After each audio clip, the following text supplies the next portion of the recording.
pedir ao Pai que faça uma mudança na tua vida e na tua história nesse instante. Mas eu gostaria que você soltasse a sua voz, queridos. A palavra do Senhor diz: clama a mim, responder-te-ei, anunciar-te-ei coisas grandes e firmes que tu não sabes. Senhor, nós clamamos nesse instante, nós entregamos em tuas mãos a nossa vida, mais do que uma mensagem ouvida, mais do que um momento que antecede uma ceia que tomaremos. Seja esse momento um momento de mudança profética, histórica na história dessa igreja. Que seja banido deste ambiente todo espírito de medo, de intimidação, de aflição, em nome do Senhor Jesus Cristo. Que o teu nome, que está acima de todo nome, prevaleça, Senhor. Que o sacrifício do Calvário prevaleça mais uma vez.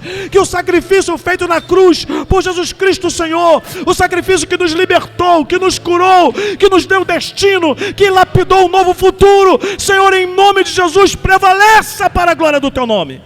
Submetemos a nossa mente à soberania da tua voz, para louvor e glória do teu próprio nome, em nome de Jesus, o que reina e vive. Quem pode dizer um amém e celebrar a presença dele nesse lugar?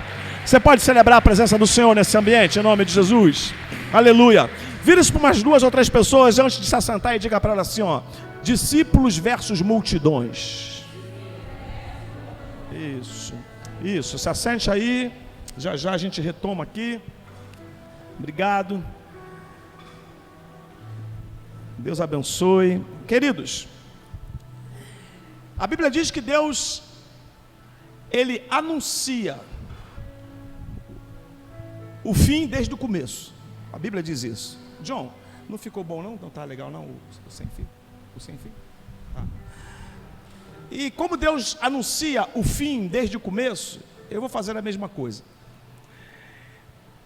Eu vou anunciar o fim do que eu vou fazer aqui, porque eu tenho certeza que hoje é uma oportunidade para nós não sairmos daqui da mesma forma como nós entramos. Hoje é uma oportunidade para nós sairmos daqui não apenas tendo ouvido uma mensagem, mas tendo sido redesenhado para um destino que Deus quer atuar na nossa vida. Você não veio aqui hoje para cumprir um domingo, mais uma tarefa na sua semana. Você veio aqui porque esse é o dia que o Senhor fez. Esse é o dia que Deus fez. E todos os dias quando eu acordo, eu tenho dito nesses últimos dias para Deus: Deus, qual é a agenda de hoje? Porque se todos os dias foi Deus quem fez, Ele tem uma agenda. Se todos os dias foi o Senhor quem fez, eu creio nisso. Alguém mais crê nisso? Se todos os dias foi o Senhor quem fez, nós temos que crer que existe um lugar, existe uma hora, existem pessoas que Deus quer que eu esteja com elas, porque há uma agenda montada, há um projeto, há um plano de Deus. E eu quero que você saia daqui hoje tendo essa oportunidade, como eu estou tendo. Uma oportunidade de ter o meu futuro definido em Deus. E o que é que eu vou fazer aqui no final? Eu vou chamar você aqui para tomar uma decisão. Eu vou chamar você aqui hoje, todos que estão aqui, que quiserem vir aqui e simbólica e profeticamente tomarem uma decisão, porque eu hoje, me permita a ousadia, estou dando a você uma oportunidade que eu tive antes de você, porque a única diferença entre nós dois não é o conhecimento, é o fato de eu ter ouvido primeiro, só isso. Mas eu não sei mais que você, eu não sou melhor que você, mas eu sei que Deus quer que eu tome algumas decisões na minha vida, e hoje nós precisamos discernir a diferença entre quem é discípulo e quem é a multidão, porque haverá um dia em que o Senhor virá buscar a sua igreja. Eu sou de um tempo que as pessoas se alegravam muito quando ouviam isso. Vou tentar de novo para ver se eu encontro os crentes que estão jejuando, mas ainda estão com força. Não vou fazer mais jejum na época de ceia, não, porque vocês ficam muito fraquinhos. Haverá um dia em que Jesus voltará para buscar a sua igreja. Amém, aleluia, amém.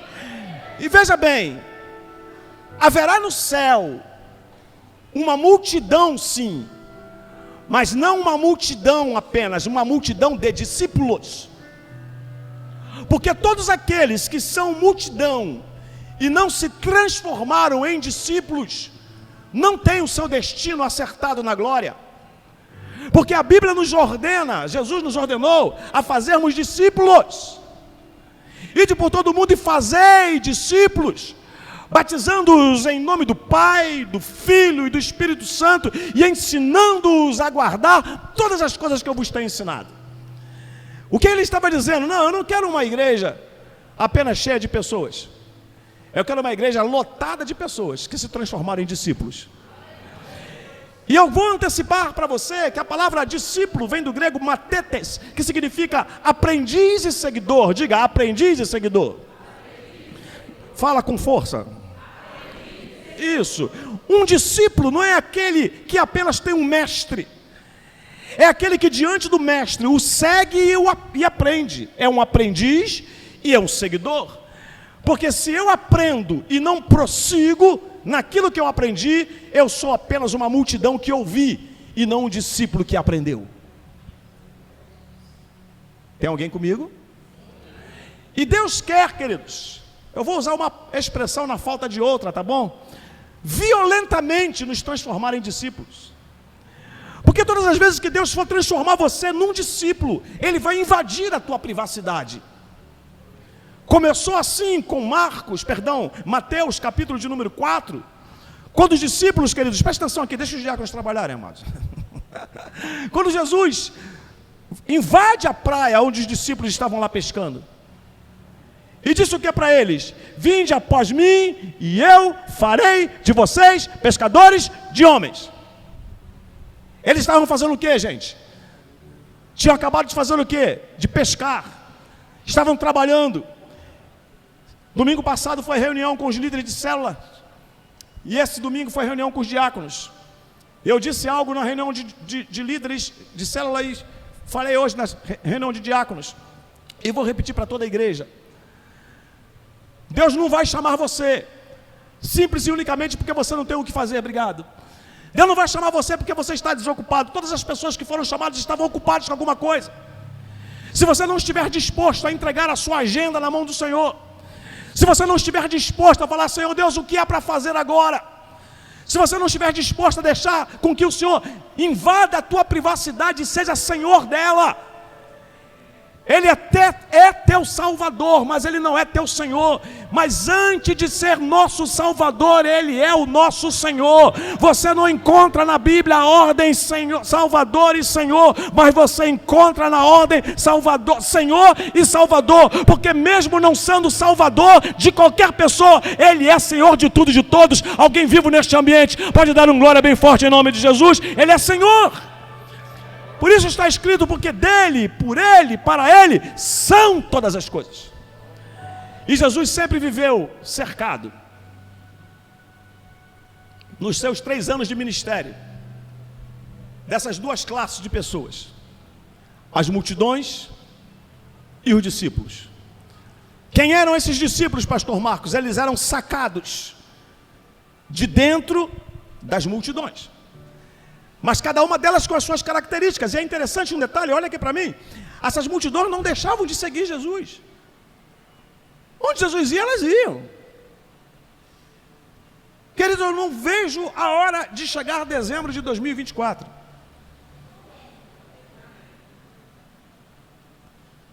Que a gente vai ver a 100ª ovelha aqui sentada.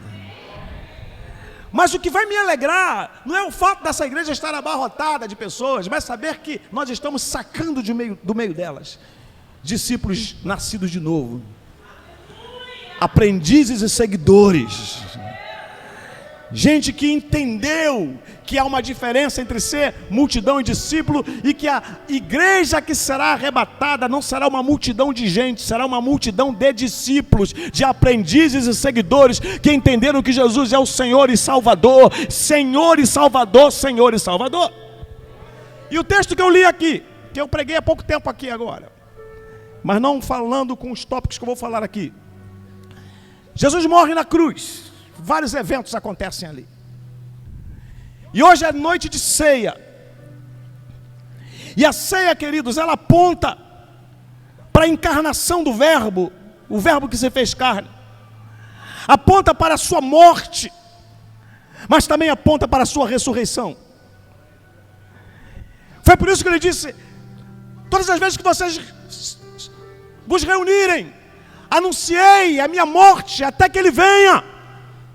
Como é que eu vou anunciar a morte de alguém que ainda virá? É porque entre a morte e a volta houve a ressurreição.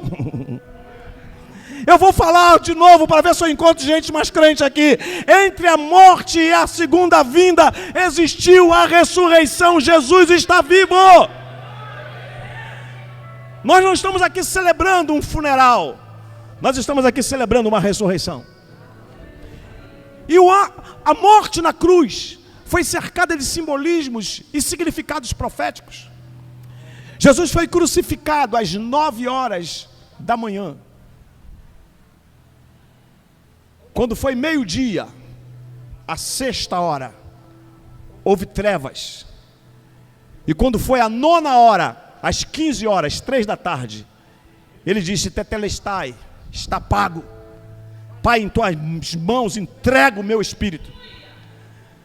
Queridos, de 9 até as 15, são 6 horas.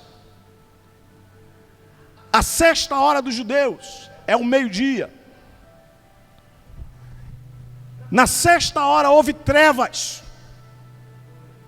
E 6 na Bíblia é símbolo da nossa humanidade. Ele lá na cruz, 3 horas, numa representatividade da Trindade, o Pai, o Filho e o Espírito Santo, às 3 horas, ao meio-dia, 3 horas depois, há trevas. Mas quando chega na 6ª, 6 horas depois, que seria às 15 horas, às 3 da tarde, para os judeus, a 9ª hora, ele encerra. Ele ficou 6 horas na cruz. Exatamente o número do homem, da humanidade. 6 horas foi suficiente para que o ato redentivo de Jesus cobrisse todas as mazelas da nossa humanidade. E ele estava cercado de pessoas. De um lado as multidões, do outro lado os discípulos. E no meio daquela multidão, um homem que tem uma revelação, mas não se torna um discípulo, que foi o centurião, dizendo: verdadeiramente, este homem era justo, esse homem era homem de Deus. Como muita gente entra na igreja, sabe que Deus é poderoso, mas continua de longe. E eu quero dizer para você, em nome de Jesus, 2024 é uma oportunidade que Deus está nos dando aqui em termos de Shalom. Para dizer para você que nos visita, para dizer para você que é dessa igreja, que você e eu precisamos mensurar a nossa vida espiritual e sermos sinceros e dizermos a nós mesmos: até que ponto eu faço parte de uma multidão, até que ponto eu faço parte de um grupo de discípulos. E Deus quer nos transformar em discípulos e discípulos de verdade. E talvez alguns digam assim: pastor, mas eu sou discípulo. Discípulo de quem, querido? Porque João Batista tinha um monte de discípulos. Jesus tomou todos. Vai lá, avisa ele que eu cheguei. Você era discípulo de João Batista, agora o Messias chegou. Então a gente precisa hoje, e eu queria que você abençoasse o teu irmão e dissesse: nós vamos aprender muito hoje no nome de Jesus. Fala para o teu irmão. Mas fala com voz de quem está vivo, fala para o teu irmão, vai. Eu quero passar aqui algumas coisas e ser bastante breve, o máximo possível, para nós podermos cear e não ultrapassarmos o nosso horário. Diga comigo, primeiro lugar. Vamos lá. Pode clicar. Pode passar, aliás.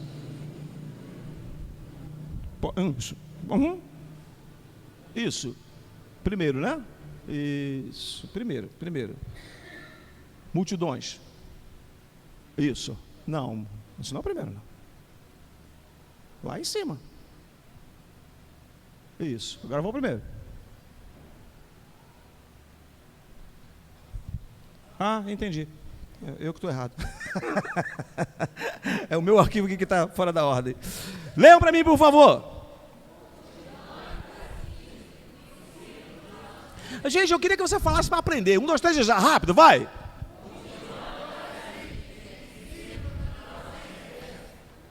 Já começamos em fazer a diferença.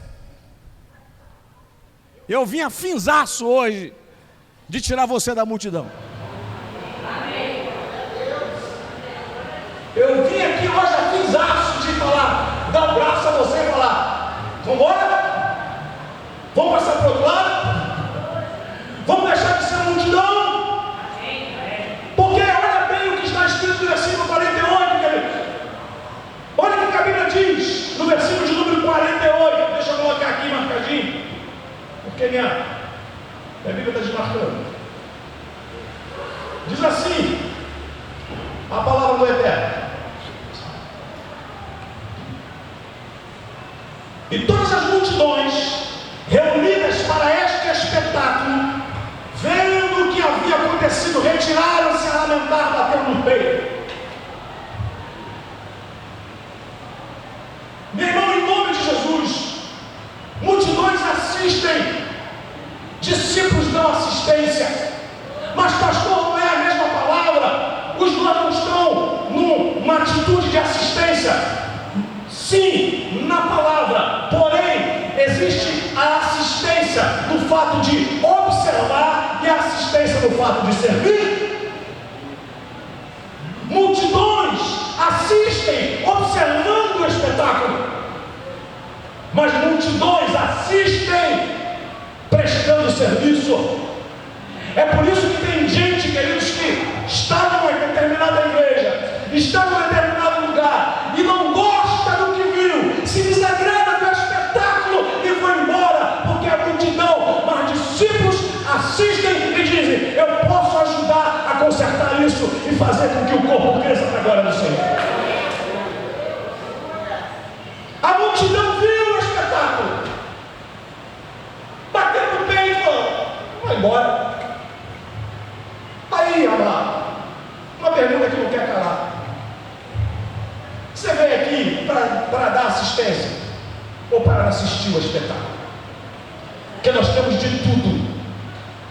Nós temos a coreografia,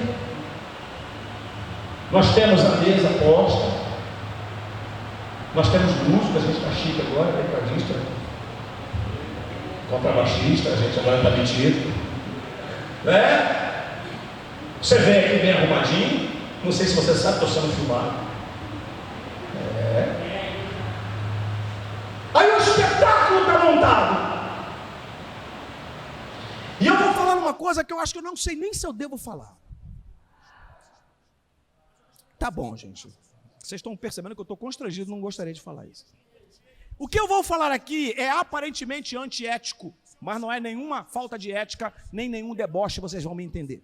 Falava isso discipulando um dos meus filhos nessa semana. Igreja Batista Shalom, nós alcançaremos o êxito até o dia 31 de dezembro de 2024. Você será um conquistador de vidas e fará discípulos igual a você. Mas em nome de Jesus, não vamos entrar, como se costuma dizer agora na época, nesta vibe de preparar o lugar para agradar as pessoas. O que faz as pessoas virem para este lugar não é o espetáculo que eu preparei, mas é quando eu aprendo a preparar o lugar para o dono da casa. E a presença do dono da casa garante a presença das pessoas, porque João Batista estava pregando na beira de um rio, mas as pessoas iam para ouvir o que ele estava falando. Tem alguém mais vivo aqui neste ambiente? Entenda isso em nome de Jesus. E onde é, pastor, que está a aparente falta de ética? Algumas igrejas estão fazendo umas coisas até muito bonitas. Talvez a igreja dos irmãos esteja fazendo, não há crítica. Recebe as pessoas com cartaz, né? Seja bem-vindo. O culto hoje vai ser maravilhoso. Deus te abençoe. E as pessoas estão ali, com os cartazes. Pastor, é errado isso? Não. Mas tira o cartaz das mãos de alguma daquelas pessoas para ver se elas têm coragem de dar um abraço em alguém. Ou será que ela está atrás de um cartaz, já que ela não tem uma unção ou reconhece a identidade que ela tem em Cristo, para dar um abraço e saber que o abraço dela pode mudar vidas? Alguém está me entendendo? Devemos fazer, pastor? Sim, qual o problema nisso? Eu quero só que vocês entendam que nós não podemos preparar um ambiente. É lógico que eu quero que a gente vai ter aqui ar-condicionado, rebaixamento, lógico. Porém, é também para agradar as pessoas, mas é em prioridade para agradar o dono da casa, porque Ele é digno de toda a glória, Ele é digno de toda a honra, Ele é digno de todo louvor. Multidões elas assistem. Mas discípulos dão assistência, queridos. Você olha para o texto e diz que as multidões saíram. Vou voltar para o versículo. As multidões, vendo o espetáculo, saíram. Entretanto, todos os conhecidos de Jesus ficaram. Então começa a entender isso. Aquilo que te aborrece, queridos, de fato aborrece Deus. Aquilo que você não gosta, de fato, Deus também não gosta. Aquilo que a gente acha que não tem que ser assim, Deus também acha. Aliás, Deus não acha. Deus tem certeza de tudo. Então começa a pensar se nesse tempo que você tem de evangelho, ou você que talvez tenha andado por alguns lugares por aí, se você é alguém que nesses anos já aprendeu a dar assistência ou apenas assiste. Eu hoje tenho um amigo, posso dizer que ele é um amigo, até porque às vezes eu não o vejo e aonde eu passo ele vai atrás de mim e mexe comigo, me dá um abraço. Foi meu ovelha durante o tempo, eu o considero um amigo, porque se não fosse meu amigo não ia se esconder. E dias desses eu estava andando aqui na Santa Catarina, ele veio atrás de mim, me deu um abraço, começamos a conversar e eu me lembrei de algo que ele falou assim que ele chegou na igreja, quando era lá na Rua 2. Ele olhou para mim e falou assim: estou te observando. Era isso que ele estava fazendo. Na época ainda não era meu amigo. E eu, como pregava, a igreja era na minha própria casa, eu falei: a sala da minha casa fica a 2 passos do meu púlpito. Se eu der 2 passos, já entrei na sala da minha casa. Mais do que observar a minha performance no púlpito, observa como eu me relaciono com a minha família. Se não tiver nada para você tomar como referência, pode ir embora para outra igreja. Porque estar no púlpito é a parte mais fácil, querido. A parte mais desafiadora é sair daqui e dar assistência a você. Ser assistido por você. Não observado, mas receber sua assistência. Para que juntos nós possamos fazer o corpo de Cristo crescer. Deus está chamando você para parar, e isso na minha época de novo convertido, era chamado crente esquenta-banco. Se você não entendeu o que é dar assistência e assistir, entenda isso. Começa a sair da sua casa e fala: Deus, o que é para eu fazer hoje? De que maneira eu posso te servir hoje? De que maneira eu posso dar assistência para que aquele culto de fato seja um espetáculo agradável aos teus olhos, De que maneira eu posso fazer isso? Se você fizer isso, eu tenho certeza que o céu vai fechar contigo. Eu tenho certeza, queridos, que ele vai dizer um amém. Eu tenho certeza, porque tudo aquilo que você faz de bom grado, na direção do que Deus falou, na orientação que ele deu, vai se cumprir o que disse na Bíblia, no Salmo 100: servir ao Senhor com alegria e apresentai-vos a Ele com cântico, sabendo que Ele é bom. Foi Ele quem nos fez rebanho do seu pasto. Diga aqui: eu preciso deixar toda a multidão e me tornar discípulo, dando assistência. Mas não vai abaixando no final não. Fala: dando assistência. E não somente assistindo. Isso. Próximo. Podem ler?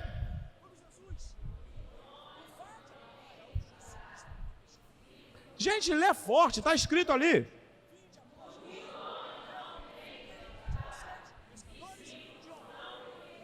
Isso. O texto que eu li ainda agora. A multidão saiu. E quem ficaram? Quem ficou? Os conhecidos. Conhecidos foram os que ficaram. Essa igreja já está bacharel em saber o que significa conhecimento na Bíblia. Conhecimento é relacionamento de intimidade que gera fruto.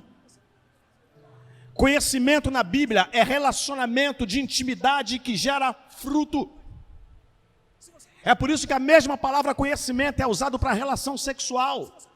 Adão conheceu Eva e tiveram filhos. José conheceu Maria e tiveram filhos. Quando você conhece Deus, você se relaciona com Ele de tal maneira que os frutos dele aparecem. Entenda isso, queridos. Ministrei isso num domingo pela manhã.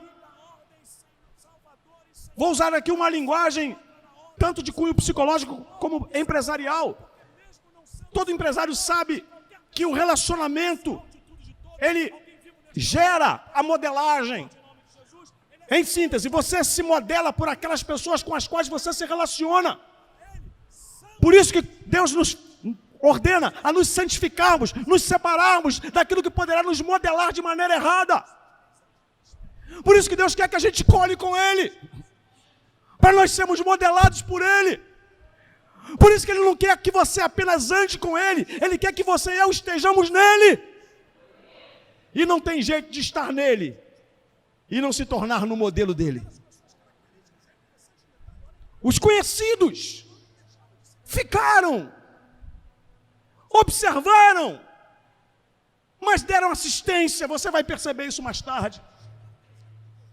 Os conhecidos de Jesus não eram as multidões que se moveram pela circunstância. E queridos, para Deus, mais importante do que aquilo que você faz é quem você é. Aprendizes e seguidores. Gente que entendeu que Podem repetir o que eu disse?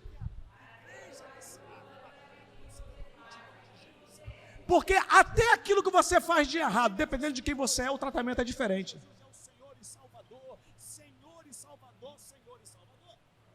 Tem pais e mães aqui? Os filhos já vacilaram? Já deu um sacode gospel? Mandou morar na casa do vizinho? Não, porque é filho. Porque é filho. Até nos teus erros, quem você é vai definir muita diferença. Os conhecidos permaneceram. As multidões se moveram por aquilo que viram. Os conhecidos permaneceram por aquilo que eram. Não é o que você faz, é quem você é. Porque aquilo que você é vai determinar aquilo que você faz. Ou quem você é vai determinar aquilo que você faz. Por isso que nós temos que entender que o Senhor, a cada dia, quer nos aperfeiçoar, queridos.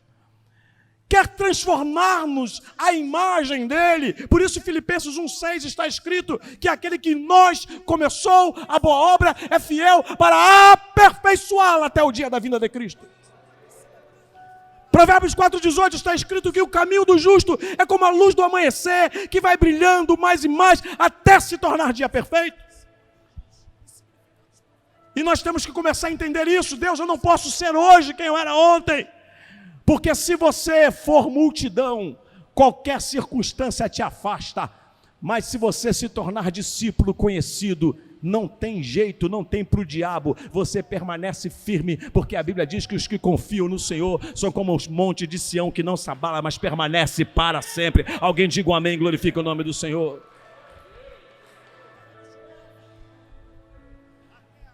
Quando chegar no fim dos tempos, diz a Bíblia, o Senhor Jesus vai nos dizer em Mateus capítulo 7, versículo 21 ao 23, que naquele dia, Mateus 7, 21 ao 23,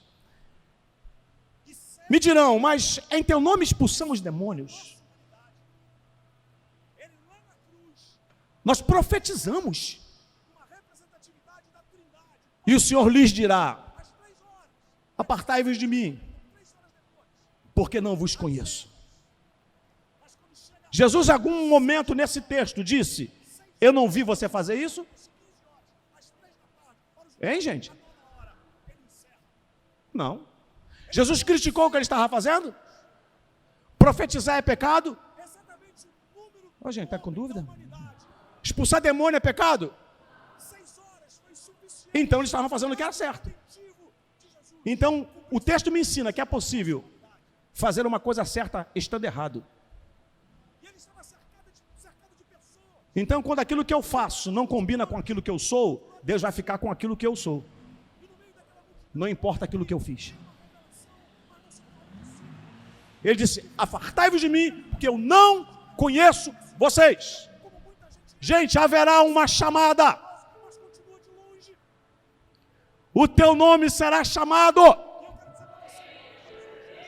Há um livro no céu, ou 2 livros, o livro da vida e o livro das obras.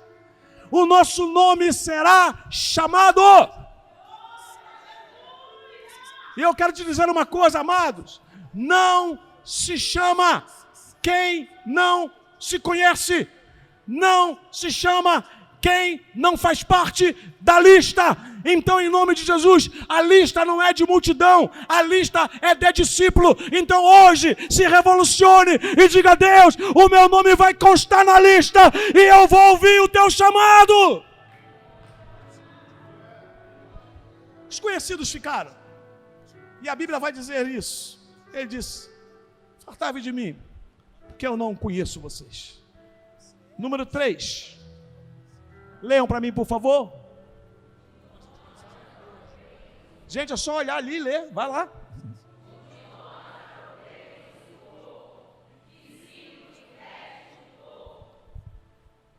O que é isso, pastor Marcos?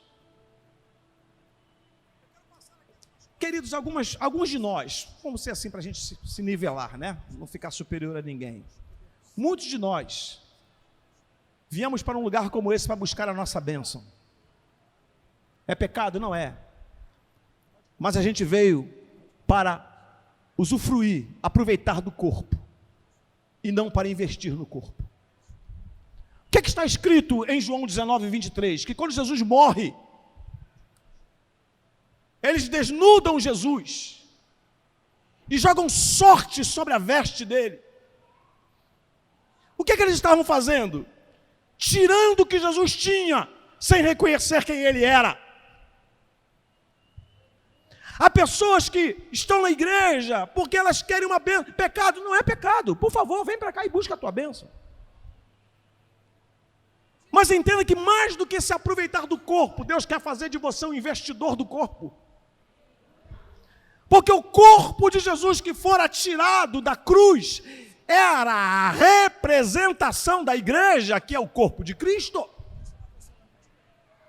Que em vez de orar por Naamã, mandou ele tomar banho.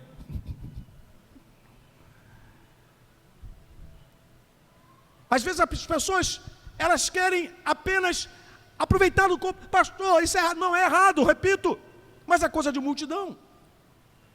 Enquanto as multidões, enquanto os soldados estavam jogando sorte sobre as vestes de Jesus, olha aqui para mim, diz o texto em Lucas 24, 50 ao 56, que José de Arimateia, que hoje é nome de gente, mas José de Arimateia não é sobrenome não, Arimateia é uma cidade.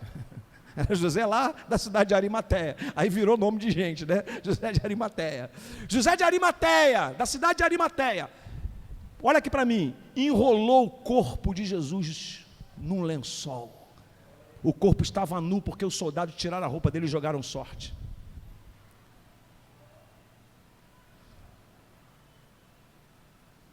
Quanta gente que comeu de um púlpito numa igreja, que foi liberto por um púlpito de uma igreja, que mudou sua vida familiar num púlpito de uma igreja, e que está desnudando o corpo que é a igreja. Mas Deus sempre tem um Arimateia, que não fica desnudando, mostrando a vergonha. Jesus estava nu sim, mas ele colocou no lençol, e pôs, Lúcia, num túmulo novo,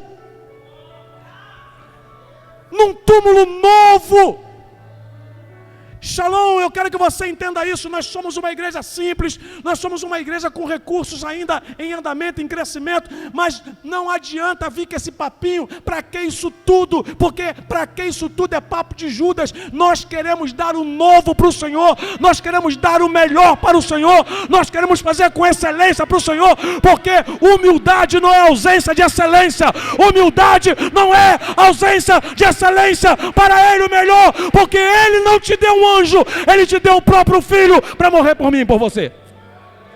Se alguém começar com esse papinho com você, para que isso tudo? Fica atento, é papo de Judas. Porque quando a mulher derramou o bálsamo nos pés de Jesus, foi Judas quem falou: para que esse desperdício? Para quê? Podia dar para os pobres. Ele era comunista. Podia dar para os pobres, estava preocupado com os pobres. Ladrão, preocupado com os pobres. Mas esse é outro papo. Mas a Bíblia fala. Ladrão, mas estava preocupado com os pobres. Mas deixa para lá. Vocês também, sorriso malicioso de vocês, gente. Vocês não são fáceis, né? Mas está na Bíblia, não estou inventando, né? Você olha para esse texto e você vê esse Arimateia. Queridos, o que você tem dado de melhor para o teu Deus? Em nome de Jesus, dê o seu melhor para o Senhor. Pare com esse papo que Deus sabe que eu não posso. Porque tudo aquilo que Deus exigir de você, Ele vai te dar antes para você entregar para Ele, porque você não dá nada para Ele que venha de você, tudo que você dá para Ele já veio dEle. Por isso que Ele não pede qualquer coisa, foi Ele que te deu. Como é que você dá R$200 para o teu filho comprar um presente para você? Ele te dá um par de meia. O que é que ele fez com o resto? Foi você quem deu o dinheiro para ele. Como é que ele veio com um presentinho? Ele fez o que com o resto? Dê o teu melhor para o Senhor, meu irmão. Prepare-se para Ele, apronte-se para Ele.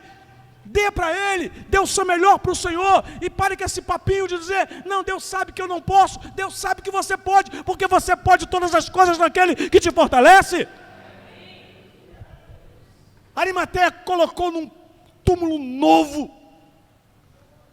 Queridos, tudo aquilo que você der para Deus em prioridade, Deus vai fazer você usufruir, ainda que você já tenha partido desta.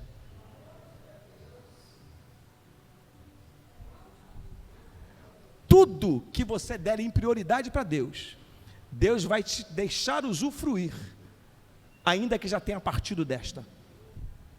De quem era o túmulo? Gente, de quem era o túmulo? Quem entrou lá primeiro? Ficou lá, e Arimateia entrou depois. Que ele já tinha preparado algo para ele. Então, em nome de Jesus, queridos, em nome do Senhor Jesus, é por isso que a gente ora quando a gente vai comer, convida a Deus para participar de uma refeição que foi Ele que me deu condição de ter sobre a mesa. Em nome de Jesus. Jesus estava lá na beira da praia: filho, vocês têm alguma coisa para comer? Pescamos e não temos nada. Vá lá e lança-te em alto mar, para a banda da direita. Quando eles voltaram, Jesus estava assando peixe na praia. Que peixe era aquele? Também não sei. Só sei que Jesus falou: traz os de vocês e junta com os meus, porque você não tem nada para dar para Deus, Ele sempre tem, porque Ele criou todas as coisas. Aleluia. Diga comigo, lê de novo, vai.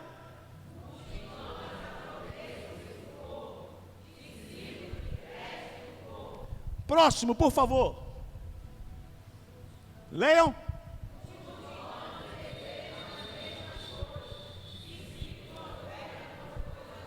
Isso. Exatamente o que eu acabei de falar agora. Não vou me demorar nesse tópico porque me estendi falando de Arimateia. Mas não falo de Arimateia, mas vou falar das mulheres que foram lá levando bálsamos para perfumar o corpo de Jesus. Por isso que eu nunca vou admitir que ovelhas minhas fiquem andando por aí com gente que está falando da própria igreja, cujo púlpito as alimenta. Enquanto Arimateia cobriu o corpo nu, as mulheres foram levar bálsamos para perfumar o corpo. Tem gente, queridos, que tem a atitude de perfumar com palavras. Por isso que segundo 1 Coríntios capítulo 2, versículo 14, está escrito que através de nós o Senhor faz exalar a fragrância do seu conhecimento. Em nome do Senhor Jesus Cristo, que os lugares de morte sejam perfumados por você. Que as suas palavras possam perfumar os lugares de tristeza, que as suas palavras possam perfumar os ambientes de luto, que as tuas vozes, a sua voz possa fazer com que haja um cântico de alegria no lugar de lamento, em nome de Jesus. Amém ou não amém? Leiam para mim bem forte. Eita Jesus, vamos, 1, 2, 3 e já, vai.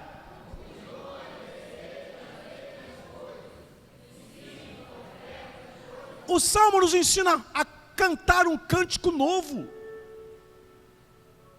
Gente, tinha uma igreja que eu pregava de vez em quando nela, lá no Rio. E tinha um irmão que ele sempre sentava no mesmo lugar, com a mesma cara, e todas as vezes que eu ia pregar, ele falava para mim assim: todas as vezes que o senhor vem aqui, Deus usa o senhor para eu voltar. Eu falei, meu Deus, quer dizer que toda vez que eu não estava, ele estava desviado, e sentado, sabe, do mesmo jeito, não intentava dar algo novo para Deus, não intentava dar algo. Porque, queridos, presta atenção aqui em mim para eu passar para o último tópico. Presta atenção em mim. Dar algo novo para Deus não tem a ver com aquilo que você fabricou, mas com o estado do teu espírito. Ninguém explica por que Deus recusou a oferta de Caim, mas aceitou a de Abel.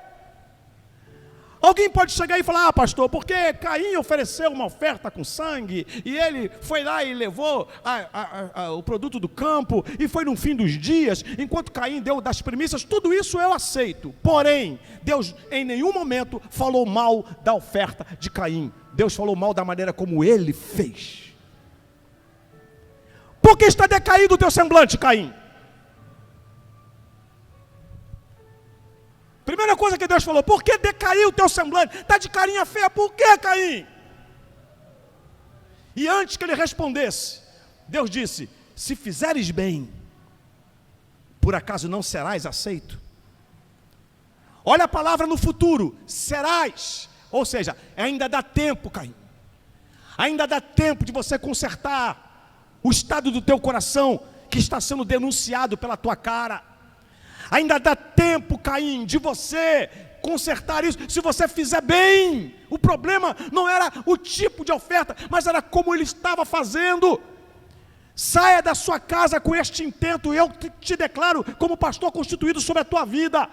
Tua vida vai mudar, teu relacionamento vai mudar. A hora que você disser: Deus, eu quero cumprir o que disse o salmista: cantai ao Senhor um cântico novo, cantai ao Senhor todos os povos, servi ao Senhor com alegria e apresentai-vos a Ele com cântico. Cantai ao Senhor um cântico novo. Em nome de Jesus, entender essa realidade não é colocar uma música nova no data show, que também é válido, mas é você saber aquilo que você está cantando, olhar para o texto e dizer: onde é que está escrito isso aqui na Bíblia? Ofereça algo novo para o Senhor, porque Ele fez você competente para isso, porque na tua vida Ele fez novas todas as coisas. Alguém pode dar um glória a Deus e dizer um amém em nome de Jesus? Último tópico. Leiam, por favor.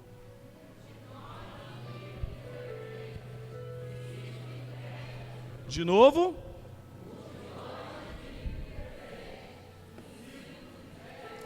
Amados, a palavra de Deus diz que Jesus morreu às 3 da tarde, numa sexta-feira.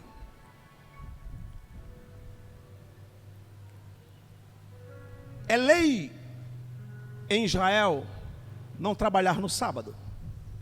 E o sábado judaico começa às 6 da sexta-feira.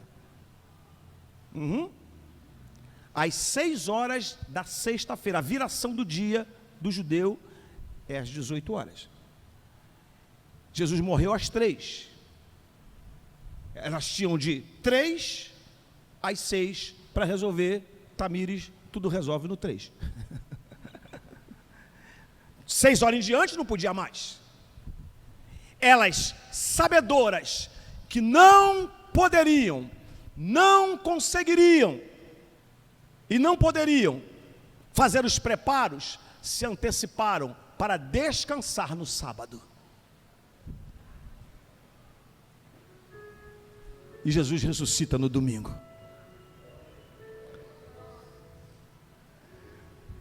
O texto vai dizer, queridos, eu faço questão de lê-lo. Diz assim o texto: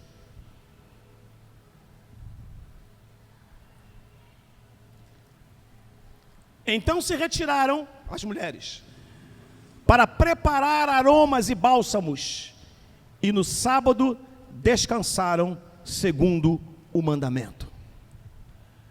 Shalom. Todo mundo aqui sabe que o futuro não se espera, o futuro se constrói.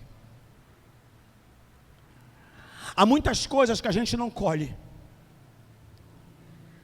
no domingo, porque a gente não preparou na sexta e estava ocupado demais no sábado. Elas só descansaram no sábado porque prepararam tudo na sexta-feira.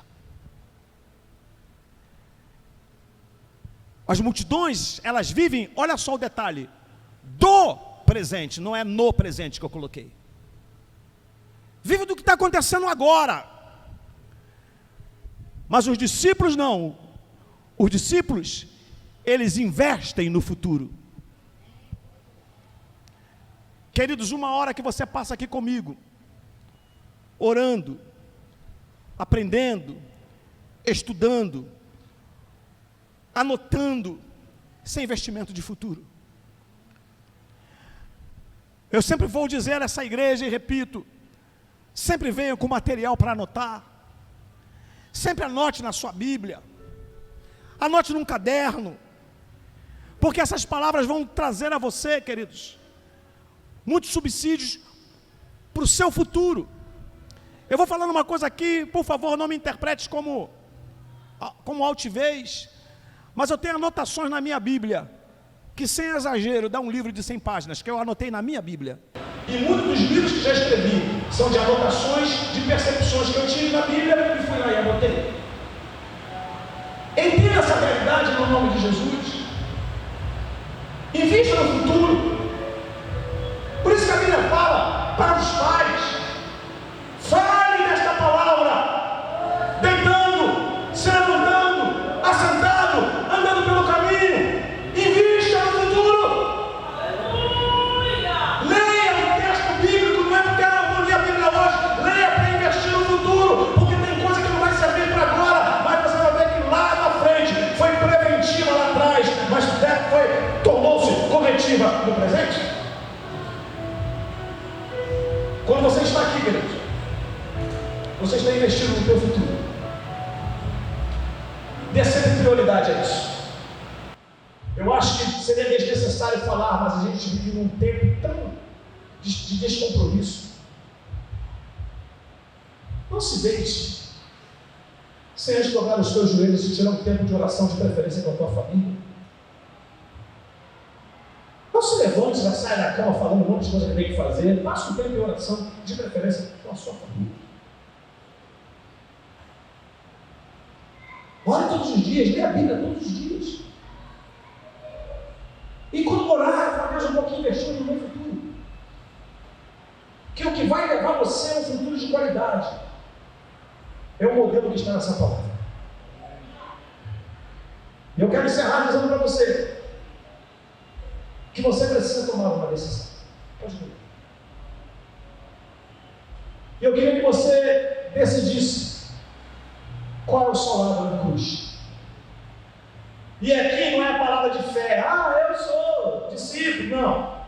Eu queria que você depois pegasse os 5 tópicos que, quem sabe, você prestou atenção, anotou. E você hoje vai dizer assim: Deus, olhando para esse quadro, eu me reconheço como alguém que de fato precisa me tornar discípulo. Isso não é para sua vergonha. Pelo contrário. Isso significa que o Espírito Santo te convenceu, porque eu não convenço você.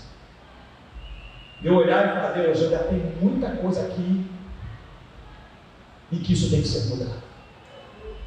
Só queria te dizer uma coisa: Jesus está voltando. E Ele não vai se adequar à tua e à minha agenda. Não vai. A Bíblia diz em Atos 17 que Ele tem um dia determinado em que julgará o mundo. Sou eu quem tenho que me enquadrar no tempo dele, em nome de Jesus. Peço de pé, por favor, eu quero orar contigo. As multidões se retiraram, os discípulos permaneceram. E eu queria chamar você aqui à frente, e que você viesse aqui dizendo: Deus, eu preciso hoje tomar algumas decisões no que se refere à minha vida de discípulo do Senhor. Enquanto nós ministramos um cântico diante do Senhor, sai do seu lugar e vem à frente, eu quero orar contigo em nome de Jesus.